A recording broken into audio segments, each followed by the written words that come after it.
العلم واليقين والقبول والانقياد فادر ما أقول والصدق والإخلاص والمحبة وفقك الله لما أحبه. بسم الله الرحمن الرحيم. الحمد لله والصلاة والسلام على رسول الله وعلى آله وصحبه ومن اتبع هداه ثم أما بعد. Melanjutkan kembali kajian kita terhadap Hasyiah Thalathatul Usul karya Al-Allamah Abdurrahman bin Muhammad bin Qasim Al-Hambali An-Najdi rahimahullahu taala. Kita sampai pada pertemuan yang ke-29. Sampai dalam bahasan Al-Martabatu Tsaniyah, tingkatan yang kedua dalam ad-din, agama. Setelah berlalu penjelasan berkaitan dengan Al-Martabatul Ula, tahapan yang pertama yaitu Al-Islam, maka di tahapan berikutnya, tahapan yang kedua adalah al-iman. Berkata al-Imam Muhammad bin Abdul Wahhab rahimahullah, al-martabatu ats-tsaniyah, tahapan yang kedua dari agama ini yaitu al-imanu, wa huwa bid'un wa sab'una syu'batan, dan iman itu ada 70 lebih percabangan, turunan. Fa'alaha qaulu la ilaha illallah, yang paling puncaknya adalah qaul, amalan dan ucapan terhadap la ilaha illallah. Dan akan datang penafsiran makna qaul, telah berlalu dalam bahasan-bahasan yang berulang kali bahwasanya al-Islam dan kalimat syahadat bukanlah maknanya yang dimaksudkan dengannya hanya sekedar ucapan saja, tapi lebih dari itu. Insyaallah akan datang pembahasannya. Yang terpuncaknya adalah pengamalan terhadap la ilaha illallah. Begitu kita terjemahkan, sehingga tidak disalah duga jika penjelasan itu tidak dijelaskan atau dijelaskan belakangan kemudian diterjemahkan begitu saja qaulun dengan ucapan, maka dikhawatirkan padanya disalah duga oleh orang yang mendengar, kemudian dipahami bahwa Islam dan kalimat tauhid hanya sekedar cukup dengan ucapan. Jadi penerjemahannya dengan diterjemahkan secara makna hakikatnya, yaitu pengamalan yang mencakup ucapan, keyakinan, dan juga pengamalan itu sendiri terhadap kalimat la ilaha illallah. Yang paling puncaknya adalah pengamalan terhadap la ilaha illallah, wa adnaha imatatul adza anit tariq, dan yang paling rendahnya adalah menyingkirkan gangguan dari jalan. Wal haya'u syu'batun minal iman, dan rasa malu adalah turunan percabangan dari iman. Berkata Al-Muhaqqiq rahimahullah dalam catatan kaki nomor 1 halaman yang ke-60, qaddama al-martabatal ula wa hiya al-islam wa tsanna bi martabatil iman. Penulis Syekh Muhammad bin Abdul Wahhab mengedepankan tahapan yang pertama yaitu Islam.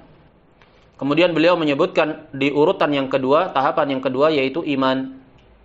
Wa hiya a'ammu min martabatil Islam min jihati nafsiha. Iman itu lebih umum dari tahapan iman. Iman itu lebih umum dari tahapan Islam min jihati nafsiha, ai dari sisi dirinya sendiri, karena keimanan itu ketika dimutlakkan dia mencakup Islam. Jadi lebih umum ketika dikatakan seseorang itu mukmin, maka dia mencakup sudah pasti dia muslim. Wa akhassu min jihati ashabiha, tapi makna dan cakupan dari iman itu lebih spesifik dari sisi pemeluknya, pelakunya, karena terdapat padanya Islam dan tambahannya, penyempurnanya yaitu kamalul iman. Jadi terkandung padanya aslul iman dan kamalul iman. Jadi dia lebih spesifik ditinjau dari pelakunya. Wa ahluhu huwa khawasu ahlil Islam. Ahluhu ay ahlul iman, mereka adalah orang-orang khususnya ahlil Islam.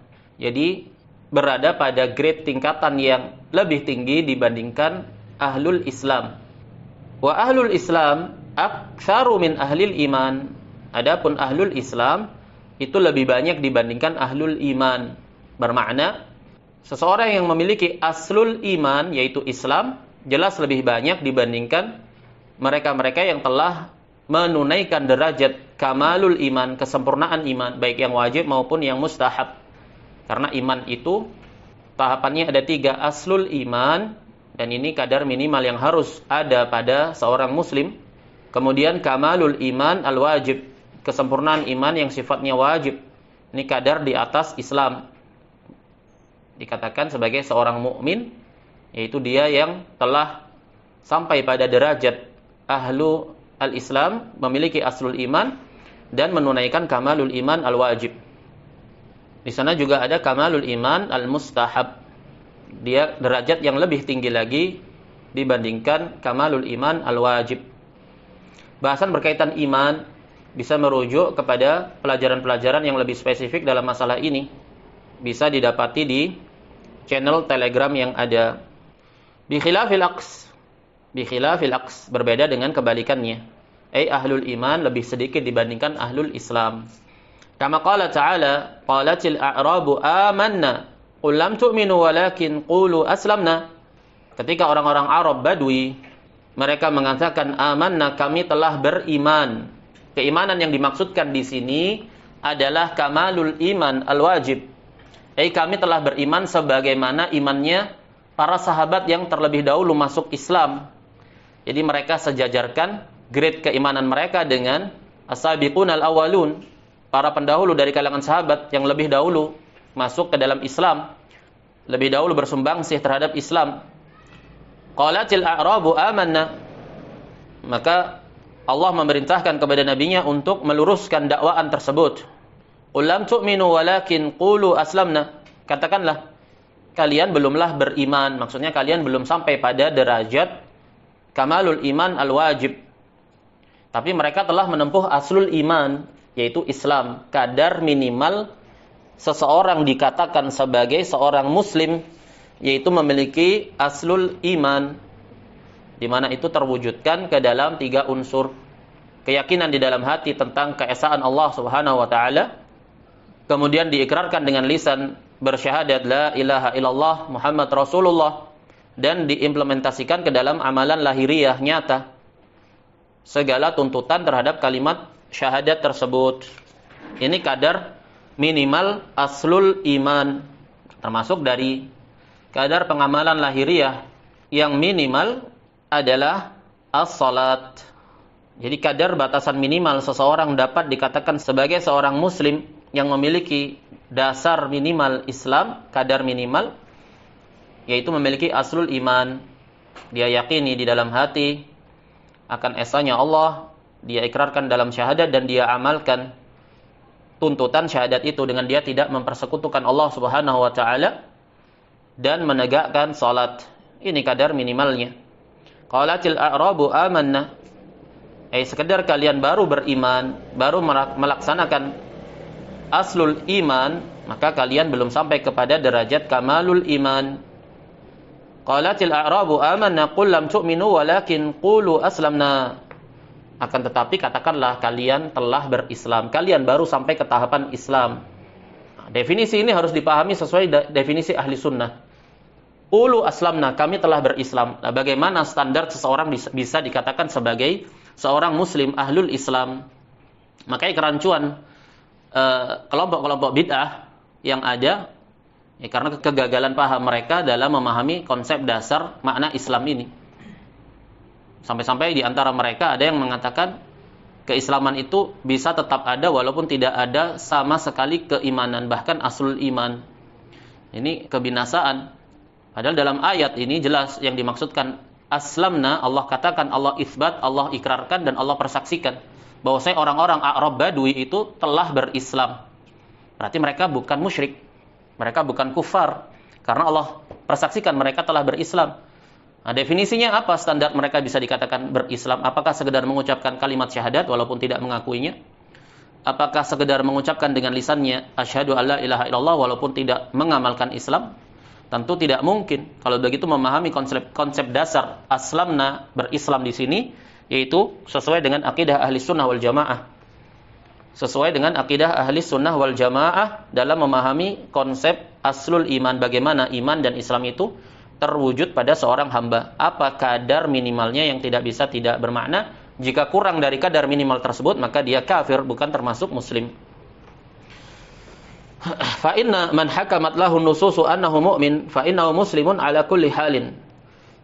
Sesungguhnya siapa saja yang nas-nas dalil-dalil telah menghukumi bahwasanya pelakunya itu adalah mukmin, maka sudah pasti dia adalah muslim. dalam seluruh keadaannya. Jika dikatakan dia adalah mukmin, sudah pasti dia muslim. Tapi jika dikatakan seseorang itu muslim, belum tentu dia mukmin. Bermakna belum tentu dia mukmin, belum tentu dia telah sampai pada derajat kamalul iman. Tapi setiap muslim pasti mukmin jika ditinjau dari sudut pandang dia telah mencapai derajat memenuhi aslul iman. Begitu. Fa innal imana wasfun a'la min wasfil Islam, karena iman itu pensifatan yang jauh lebih tinggi dibandingkan pensifatan Islam. Li'annahu mushtaqun minal amni, karena dia bentuk turunan kata dari al-amn, rasa aman. Fa huwa minal umuril batinah.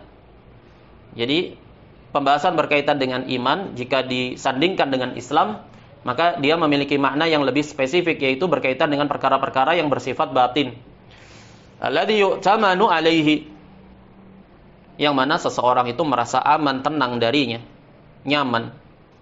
Wa yakunu khafiyah, dan dia pada perkara-perkara yang khafiyah, tidak kasat mata, bermakna berkaitan dengan hal-hal yang sifatnya batin ketika bersanding dengan Islam. Wal islamu minal umuril mudrakati al-mahsusati fil dhahir. Adapun Islam, maka dia cakupannya berkaitan dengan perkara-perkara yang dapat diindra dengan panca indera dalam wujud lahiriah. Mushtaqun minat taslim awil musalamah kama taqaddama. Dia bentuk turunan pecahan kata dari taslim atau al-musalamah, sebagaimana yang telah berlalu. Fa idza utliqal imanu fin nususi dakhala fihi al-islamu. Apabila diitlakkan iman dalam nas-nas, maka telah mencakup keislaman. Apabila diitlakkan penyebutannya iman, begitu, mukmin, iman, ya ayyuhalladzina amanu, lafaz-lafaz iman jika disebutkan sudah pasti dia terkandung padanya makna Islam. Kalau dikatakan ya ayyuhalladzina amanu, berarti orang-orang muslim pun masuk dalam cakupan tersebut. Wa idza utliqal islamu lam yadkhul fihi al-imanu. Tapi kalau diitlakkan makna Islam begitu saja, maka tidaklah masuk padanya iman, bermakna kamalul iman, tidak tercakup padanya. Tapi telah mencakup aslul iman. Jadi bahasan berkaitan dengan konsep iman, konsep Islam ini perkara yang sifatnya mendasar dan asasi, harus diketahui, dipahami oleh kaum muslimin.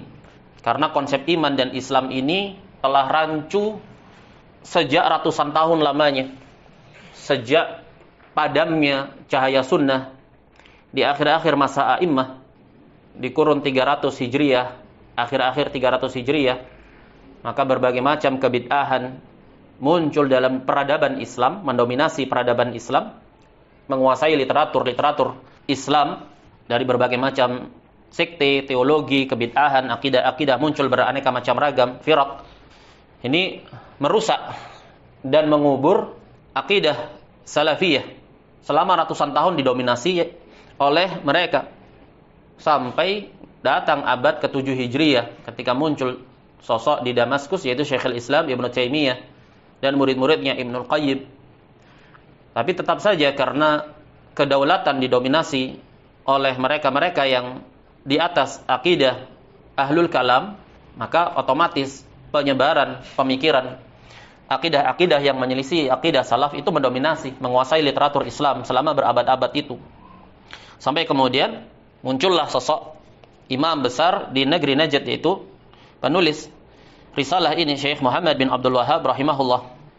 Jadi selama kurun ratusan tahun, dari sisi pemikiran dan pemahaman berkaitan dengan konsep iman, ini didominasi oleh cara pandangnya Murji'ah, Asy'ariyah. Karena Asy'ariyah itu dalam masalah iman mereka Murji'ah. Otomatis konsep Islam itu yang hampir-hampir merata dipahami oleh keumuman kaum muslimin, Islam ya sekedar menisbatkan kepada Islam, mengucapkan syahadat la ilaha illallah, menisbatkan kepada Islam dan mengakui Islam sebagai agamanya dan Allah sebagai Rabb semesta alam, satu-satunya. Makanya konsep la ilaha illallah di sisi Asy'ariyah apa? La khaliq illallah, tidak ada sang pencipta kecuali Allah. Itulah konsep tauhid. Sehingga siapapun yang meyakini yang demikian, dia mengucapkan syahadat, itulah Islam. Naam. Jadi konsep iman, konsep Islam, hakikatnya ini benar-benar hampir-hampir tidak dipahami dan diterapkan oleh kebanyakan kaum muslimin. Setelah kita belajar akidah salaf, baru kita tahu ternyata konsep Islam itu butuh pengamalan terhadap la ilaha illallah, bahwa saya tidak cukup ternyata hanya sekedar mengucapkan, melafadzkan, melantunkan kalimat syahadat jika tidak ada pengamalan padanya, terlebih lagi jika dibatalkan dengan pembatal-pembatal keislaman. Makanya konsep ketiadaan amalan, ketika seseorang menisbatkan kepada Islam tapi tidak beramal sama sekali terhadap amalan lahiriah yang 4, tidak sholat, tidak puasa, tidak zakat, tidak haji, secara keumuman yang merata dipahami konsepnya oleh kaum muslimin di seluruh dunia, ya dia muslim selama dia mengucapkan syahadat menisbatkan ke agama Islam. Begitu. Jadi hampir-hampir merata konsep kegagalan paham dalam konsep iman dan Islam. Jadi harus benar-benar dipahami, merujuk kepada akidahnya salaf, ditaruh perhatian besar padanya. Karena mayoritas memahami dengan konsep yang keliru. Jadi riskan sekali kalau kemudian kita berpijak, bersandar kepada mayoritas yang ada itu. Kita kembalikan konsep Islam dalam konsep awalnya. Jika awalnya terasing dan keterasingan itu melazimkan jumlah yang sedikit, maka sudah pasti jumlah mayoritas dan banyak itu tidak boleh dijadikan sebagai acuan. Karena jelas bada'al Islamu ghariban wa sayaudu ghariban kama bada'a. Fatuba lil ghuraba. Islam diawali dengan keterasingan dan kelak akan kembali dalam keterasingan. Bagaimana konsep keterasingan itu? Apa sebabnya? Itu harus kita cari tahu. Jadi berpegang kepada keterasingan sebagaimana awal munculnya Islam. Itulah keselamatan. Karena Nabi ketika menjelaskan 73 golongan, jelas beliau menjelaskan 72 di neraka, 1 yang di jannah. Mereka adalah yang Nabi Muhammad SAW dan para sahabatnya dahulu berada di atasnya. Itulah konsep keislaman yang harus kita cari tahu dan kita genggam erat-erat. Jangan sampai kita dikecoh, dilenakan oleh mayoritas kebanyakan orang-orang yang telah melenceng dan menyimpang. Wa man uthbita lahul imanu fin nusus fa innahu sabitun lahul islamu. Dan barang siapa yang telah ditetapkan baginya keimanan dalam dalil-dalil yang ada, maka sudah pasti tetap pula baginya keislaman. Wal muslimu la budda an yakuna ma'ahu imanun yusahhihu islamahu. Perhatikan. Dan seorang muslim itu kadar minimalnya dikatakan sebagai seorang muslim, sudah pasti dia harus memiliki iman yang dengannya itu dia bisa membenarkan, melegalkan, mensahkan keislamannya. Apa yang dimaksud dengan iman di sini? Yaitu aslul iman, pokok dasar iman.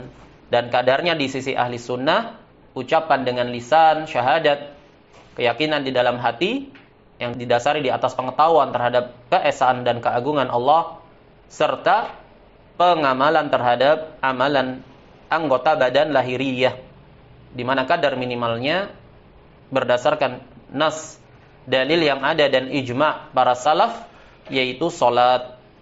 Itu kadar minimal seseorang bisa dikatakan sebagai muslim.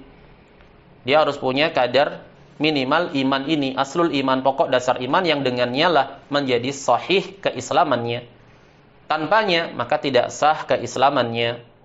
Wa illa kana munafiqan. Kalau dia tidak memiliki aslul iman, hanya sekedar menisbatkan kepada Islam begitu saja, tapi dia tidak amalkan, dia tidak wujudkan ke dalam aplikasi pengamalan lahiriah, kana munafiqan, maka dia munafik kalau begitu. Wa illa kalau batinnya itu benar, sehat, akan tampak dalam wujud lahirnya. Adapun sekedar dakwaan penisbatan, ya munafik itu namanya.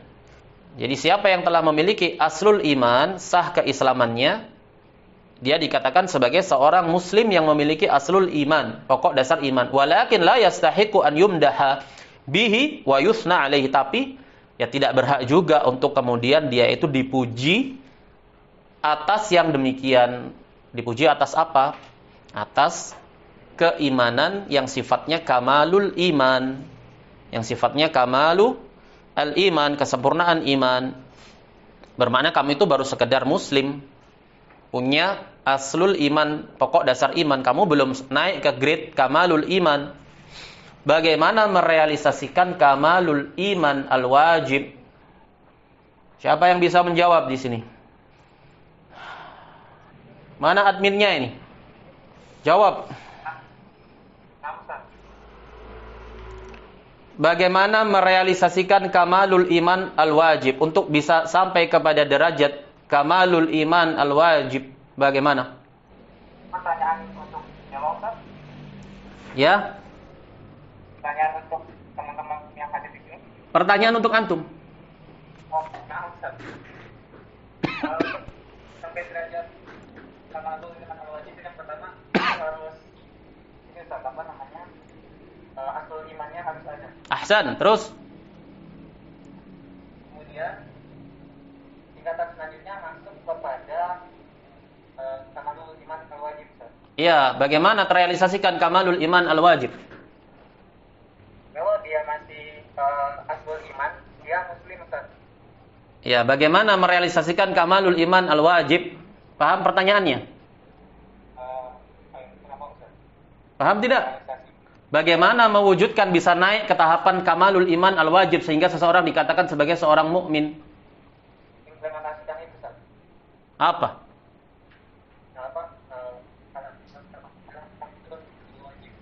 Apa? Mengimplementasikan kamalul iman al-wajibnya, Ustaz. Iya, gimana caranya? Dengan apa itu bisa terwujud kamalul iman al-wajib? Dengan amalan lahiriahnya, Ustaz. Dengan pengamalannya. Dengan pengamalan lahiriah. Kalau aslul iman itu sudah harus ada amalan lahiriah. Kalau tidak bisa. Dikatakan memiliki aslul iman sebagai muslim, dia harus punya amalan. Kalau tidak, bukan muslim. Siapa di sini yang aktif ikut pelajaran? Izin menjawab, Ustaz. Ya, siapa ini? Ibnu Jibal dari Jakarta. Ya. Cara merealisasikan kamalul iman yang wajib dengan menjauhi dosa-dosa besar. Menjauhi dosa-dosa besar. Sebelum itu, ada grade yang lebih tinggi di atas dosa besar. Syirik, menjauhi syirik, Ustaz. Syirik apa? Syirik asghar, Ustaz. Naam, dia harus terbebas dari syirik asghar. Terus? Menjauhi dosa-dosa besar. Sebelum dosa-dosa besar ada tahapan di atas dosa-dosa besar, di bawah syirik asghar. Apa? Ada tahapan di sana antara syirik asghar dan dosa besar? Apa grade yang ada di antara keduanya? Allahu a'lam, Ustaz. Antara syirik asghar dan dosa besar yaitu bid'ah, kebid'ahan. Baik, berikutnya. Terbebas dari syirik asghar, terbebas dari kebid'ahan, terbebas dari dosa-dosa besar dan merealisasikan 6 rukun iman, Ustaz. Rukun iman wajib dia, termasuk aslul iman. Dia harus melepaskan diri dari berkesinambungan, berkelanjutan dalam dosa-dosa kecil secara kontinu dan sama. Naam. Ini tahapan-tahapan terrealisasikan kamalul iman al-wajib. Siapa yang telah menempuh perkara-perkara tersebut, maka dia mukmin. Dia memiliki kadar yang lebih tinggi di atas Islam. Kemudian di sana ada kamalul iman al-mustahab. Kamalul iman al-mustahab, yaitu siapa yang telah mewujudkan kamalul iman al-wajib. Ditambah lagi dengan pengamalan-pengamalan terhadap fadilah-fadilah dan sunnah-sunnah.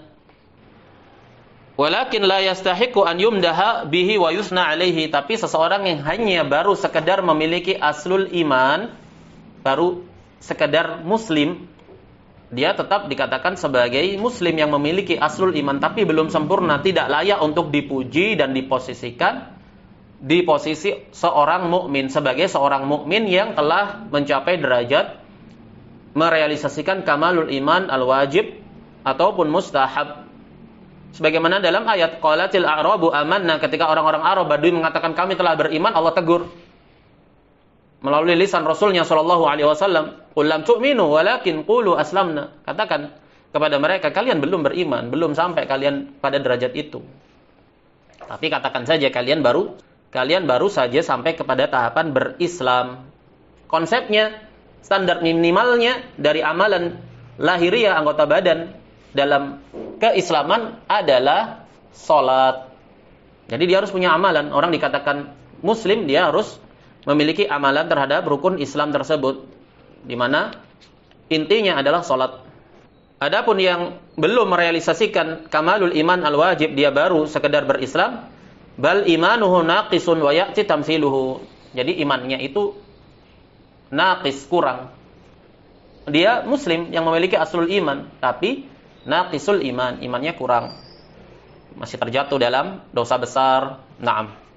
Masih terjatuh dalam kebid'ahan yang tidak mengeluarkan pelakunya dari Islam. Naam. Terjatuh dalam kufrun asghar, syirik asghar.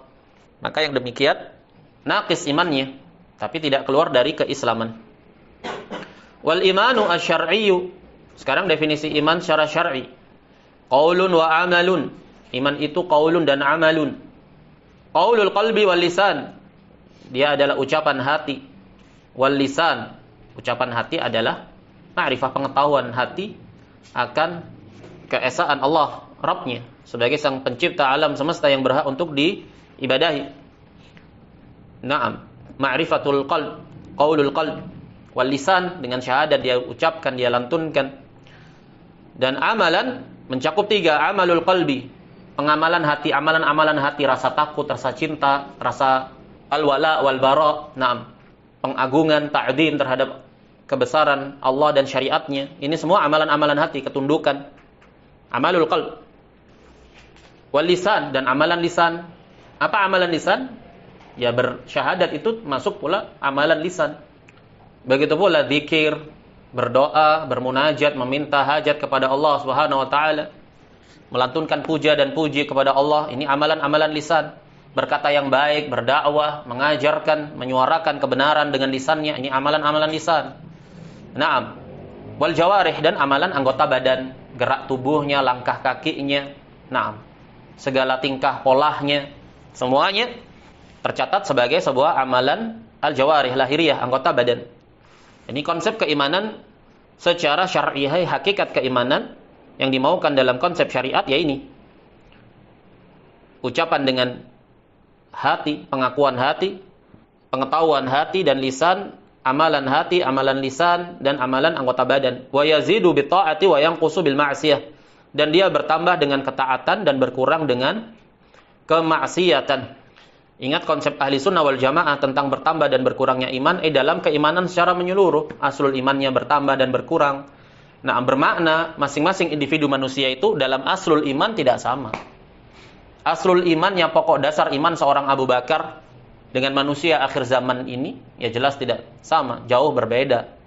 Nah, jika sholat antara satu dengan yang lain saja bisa berbeda-beda, bertingkat-tingkat grade-nya, bobot pahala dan kualitasnya, dan sholat itu termasuk dari aslul iman, maka jelas kalau begitu aslul iman itu bertambah dan berkurang seukuran dengan ya kadar keimanan pelakunya.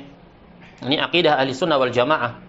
Adapun murji'ah kontemporer, mereka memandang aslul iman itu tetap, yang bertambah dan yang berkurang itu adalah kamalul iman di sisi mereka. Kenapa? Karena aslul iman itu sifatnya adalah sesuatu yang telah terpatri, tertambat di dalam hati. Selama hatinya sudah beriman, maka aslul imannya tetap. Begitu di sisi mereka. Nah, yang bertambah dan berkurang itu konsep kamalul iman. Yang sholat dengan yang tidak sholat, di sisi mereka yang sholat berarti imannya sempurna, yang tidak sholat imannya kurang, misalkan. Seperti itu.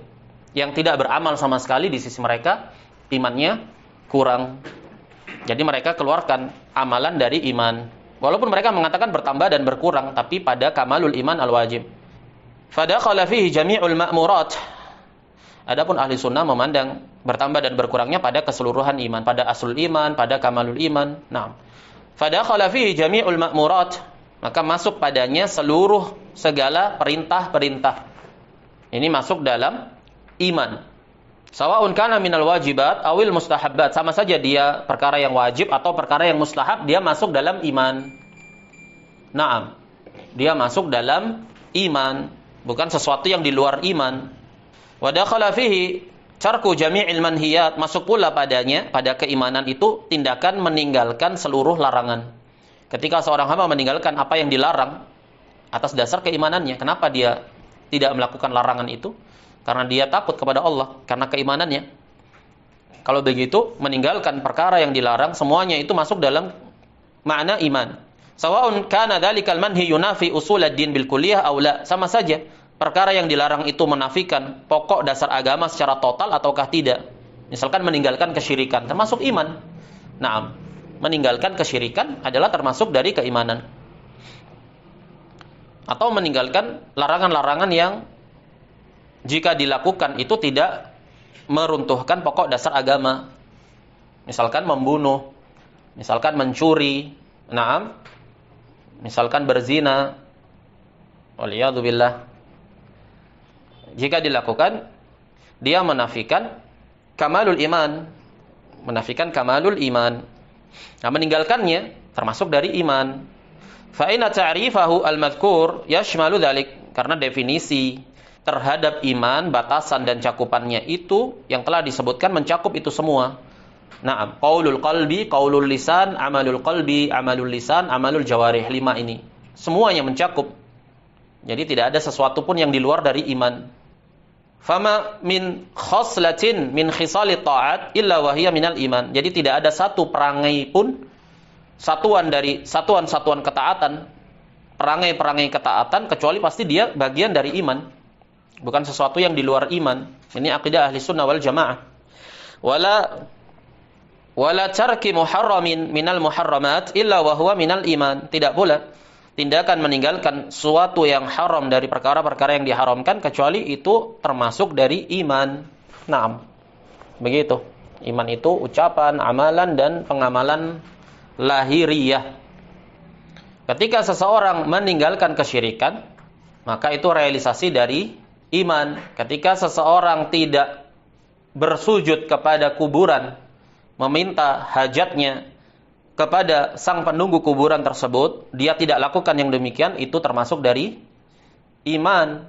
Ketika dia melakukan yang demikian, berarti termasuk juga bagian dari yang membatalkan iman. Itu yang dimaksudkan.